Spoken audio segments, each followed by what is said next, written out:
We're coming at you twice this week, a special edition 4 and 20. You can see what we're repping at the present moment here. You got two of the biggest diehard Knicks fans ever. Cut my arm, you get some orange and blue falling out of it. So we're going to do a special 4 and 20. I'm going to get the clock started right away here, and we're going to get going on to the first topic and start. So we played our arch nemesis couple of days ago, and we devil keep himself. Yeah, the devil himself. We keep slipping, and it's the one game you really want. I mean, you want them all, but you really want them in that one. We played a great first half, and I think in all three games, and collapsed in the second half. Is it a bad matchup? Do they have our number? Is it Beelzebub himself? What's happening? Well, I'm trying to be as level-headed as I can be, because as you know, I had to turn off the game in the fourth quarter when Jimmy Butler shot 3 times as many free throws as the entire team. Word. But, in all seriousness, they do have a similar style, and that's part of the problem. They're not very good offensively, and they have to be very physical on defense. And unfortunately, they are very well coached, especially defensively. So it's very same style, and they have a little bit more shot makers than we do. So it's a close matchup. Yeah, mm-hmm. We're younger, but mm-hmm. There's a little bit more of a learning curve. We're also ahead of the curve. Granted, it was the Mickey Mouse Finals, but they still played in the finals last year, whereas the Knicks had the 6th overall pick. So it's a good thing that we're having the discussion of, hey, we're competitive with this team. Why can't we get over the hump with them? But it is still annoying as shit. So annoying. It's so annoying, especially when, after up by 7 or whatever into the first half, and you're expecting it. All right, let's come out. Some nice, a little rotation here or there. Let's get a little run going and push it ahead. And then you have a disastrous third quarter, which is something that used to plague the old Knicks, the pre-Tibb Knicks, the the resurrection of Julius Randle, the pre-blossoming of R.J. Barrett and Quickly. That's something the Knicks used to do before. So the third quarter collapses are a little annoying, and I wish they would stop against the Miami Heat. But I think we're on the same page here. We're not far off. We need another player, and it's an experience factor right now is what is propelling them. Randall's used to be in not Randall. I'm sorry, Butler's used to be in the front man, the one that everything's going to go through. Julius is learning on the job right now how to do that. I mean, this guy is 5 years older than Julius. And we never got to play the Heat without Jimmy, because I think the first game we played them was the second game back. So that could have been a way for us to steal one if we actually got to play them before Jimmy got back. And we haven't been full strength either. We'll get to Mitchell Robinson in a little bit here, but he missed another game. He's going to be missing actually the rest of the season. So we weren't at full strength either. Elfrid Payton was horrible, as he tends to be from time to time. Derrick Rose was just his first or second game back, coming off of COVID and a leg injury. RJ couldn't hit shit. RJ had a bag. Well, you see, that's Jimmy. That's the Jimmy factor. I'm going to give Jimmy Butler a little bit of credit on there. That's a professional NBA defender. And RJ Barrett, as good as he is, he's only 20 years old, and he's still going to get taken to school by some of these veterans when he comes out, on a night when he is going to be playing to Jimmy Butler, if a Kawhi Leonard gets switched on to him, that sort of thing. It's a learning curve, and I'm fine with RJ having some rough patches here or there. He's supposed to. Second year in the league. He didn't have a full first year because of the vid. He's not going to have a full second year either, but you can obviously see that the kid works his ass off because there's an improvement in everything. The jump shot's better. He just needs to get a bit of a right hand right now. And once he has a right hand going, Jimmy's not going to be a problem anymore. And the Knicks will take over from the Heat. I had an argument with a buddy of mine the other day. I said that we're teams heading in a different direction. We may be on the same plane right now in 2021, but if you were taking a stock projection, the arrow is pointing up for New York and it's pointing down for Miami. They've got Bam and an aging Jimmy Butler. Nobody else on that team is anything special to write about. You got 40 seconds. Yeah, and one of the things I see that the Heat do more than anybody to RJ, any pick and roll, he gets blitzed super hard. He gets trapped. because they want to take away his drive because they know that's his best thing. It's like the Jordan rules. And really, other than Jimmy Butler, they don't have another guy that can stop him from driving.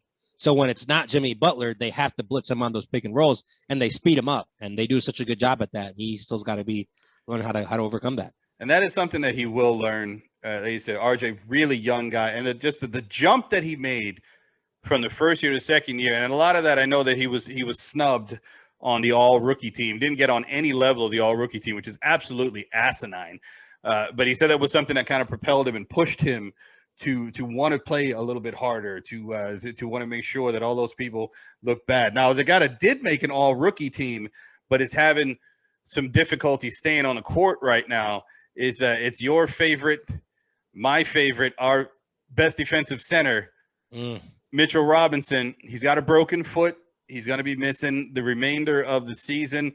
They said if the Knicks, I'm saying if, don't at me, if the Knicks were to make a couple of rounds run into the playoffs, he may be able to come back, but he is out for the regular season for sure.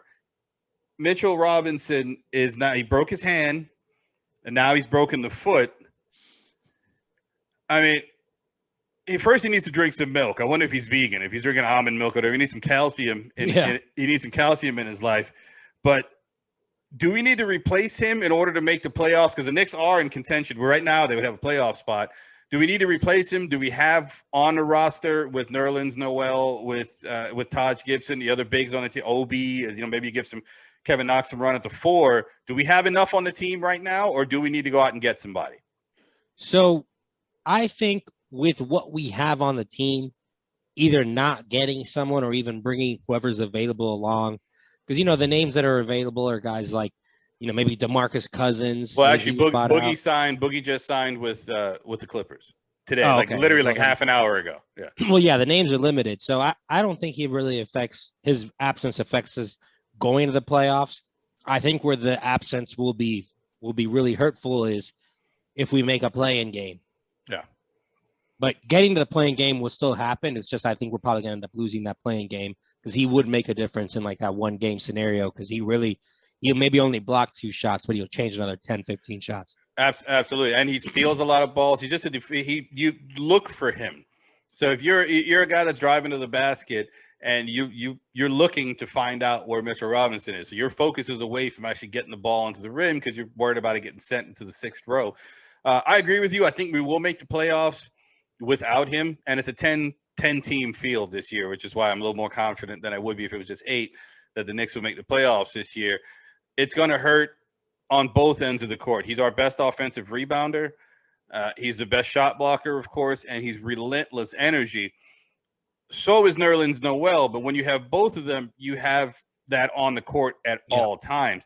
Yeah. Now, Boogie's already signed. People were asking about who signed with the Lakers.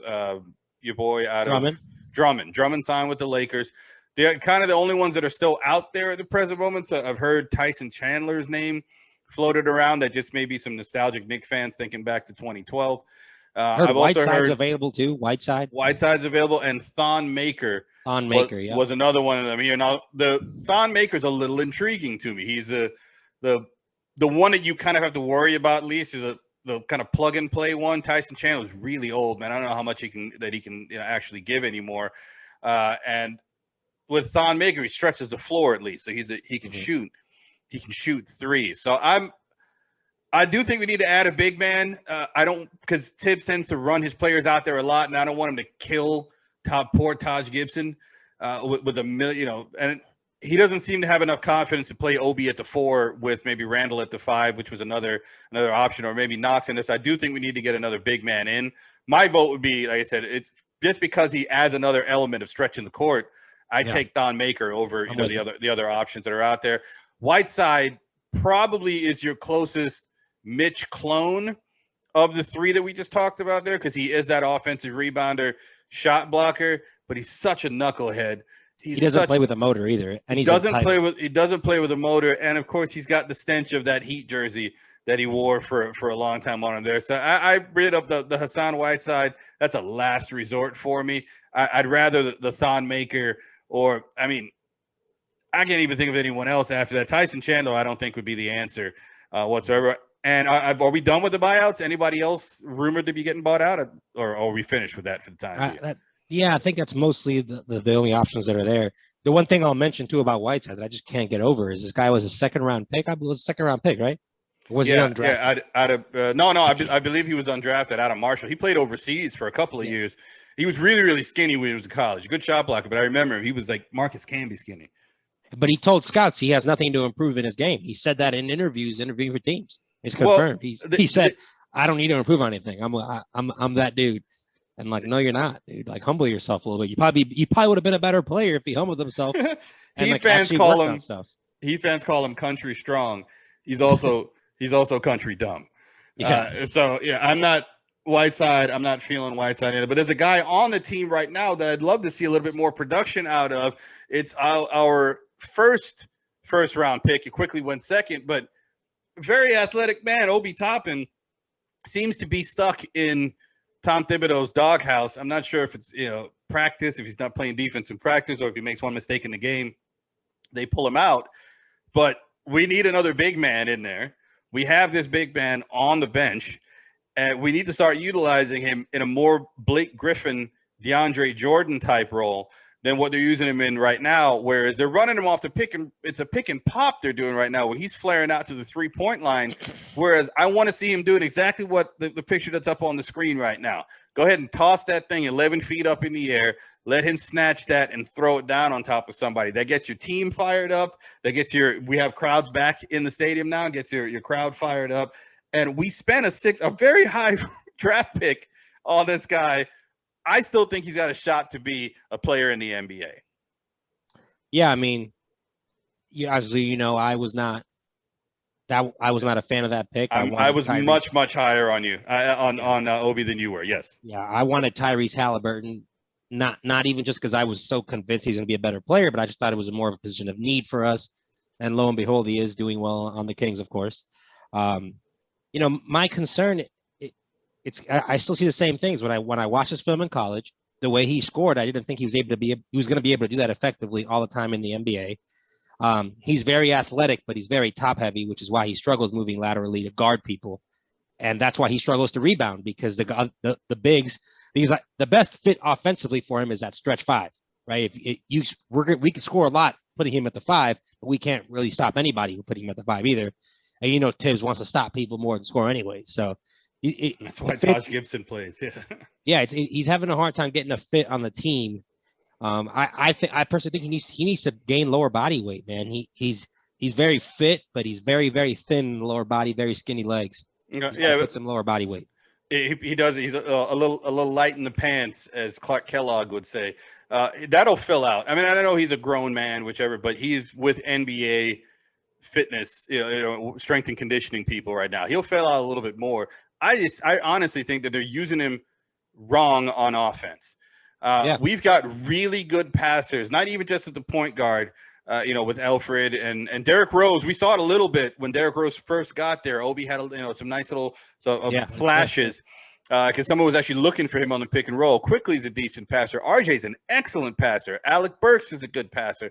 They need to get this guy going at the rim.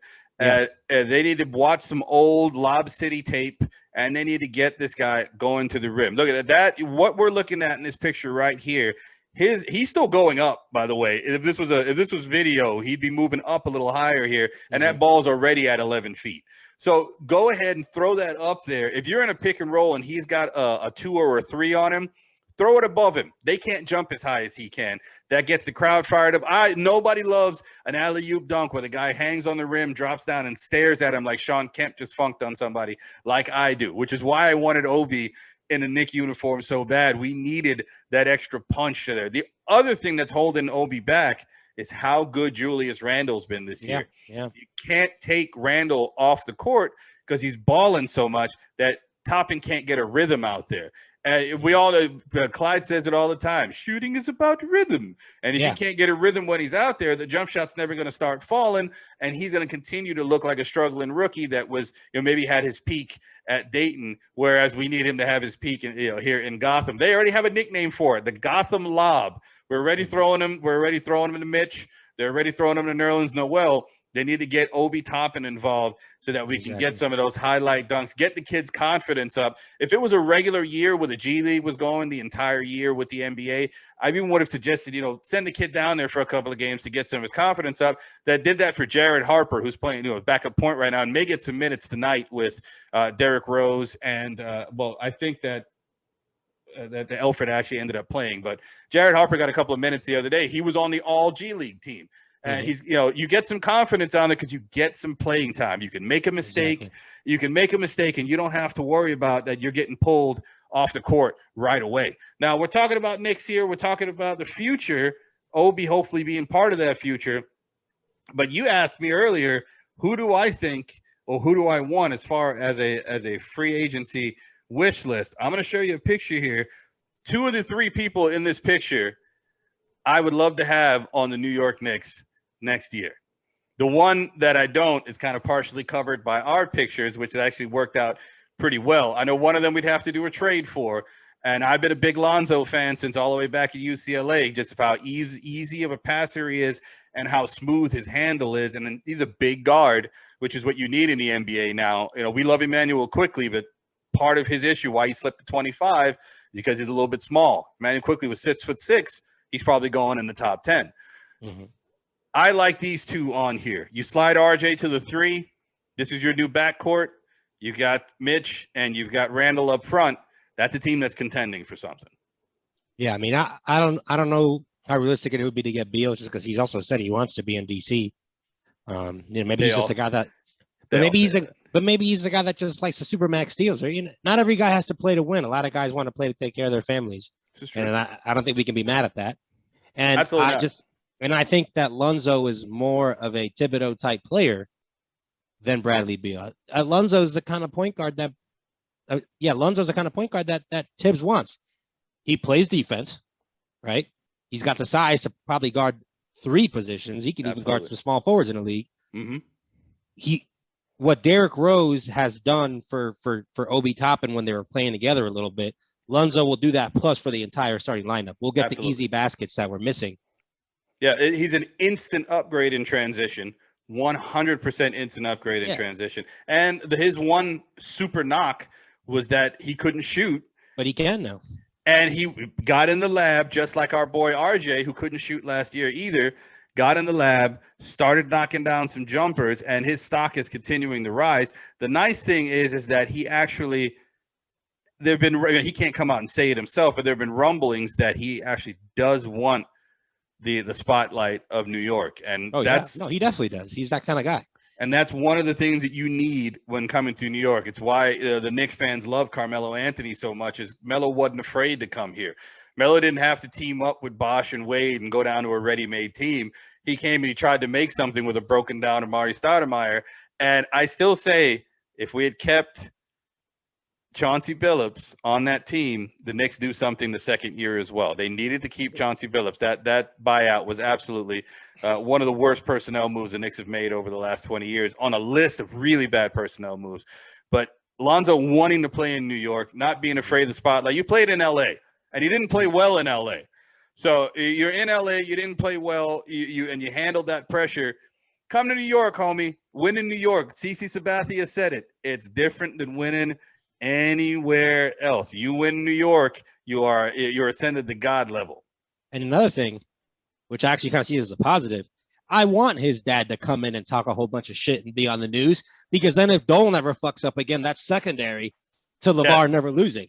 Absolutely. So LeVar can essentially mask our dumbass owner by talk. I want LeVar to talk the second this guy gets to the Knicks. And we're going to need LeVar in-house since Spike won't come back right now. Spike's having a feud with Dolan, which is another reason that we're pissed at James Dolan. There are signature fans, Jack Nicholson and Diane Cannon out for the Lakers. You've got the boy Spike in New York, Drake for the Toronto Raptors. Who is it? Plies for the Heat. I don't know who likes the Heat, but that's our guy. He's been there forever. Don't shun our guys. You've already pissed off Charles Oakley. Part of that was Oakley's fault. Your security is being less than cordial to one of the greatest Knicks of all time, and I'm only saying one of because Clyde Frazier says that it's Willis Reed's the best Knick of all time. But Patrick Ewing shouldn't need an ID when he's walking into Madison Square Garden. His ID is his jersey hanging in the rafters and his face all over the walls. It's absolutely ridiculous. James Dolan, we need to cut off the monster at the head. James Dolan needs to sell this team, and I think he needs to sell it to Jeff Bezos' ex-wife. That's who I want him to sell it to. She'll have fun with it, and we'll be rid of James Dolan. But James Dolan absolutely needs to sell the Knicks. You got 10 seconds. Parting shot. Yeah, I got to correct you on one thing here. You oversold the A-list audience in the Heat games. The only rapper that still goes there is DJ Khaled. None of those guys have been there since 2012, 2013. And that's 20 minutes. Wild at you next time, 4 and 20.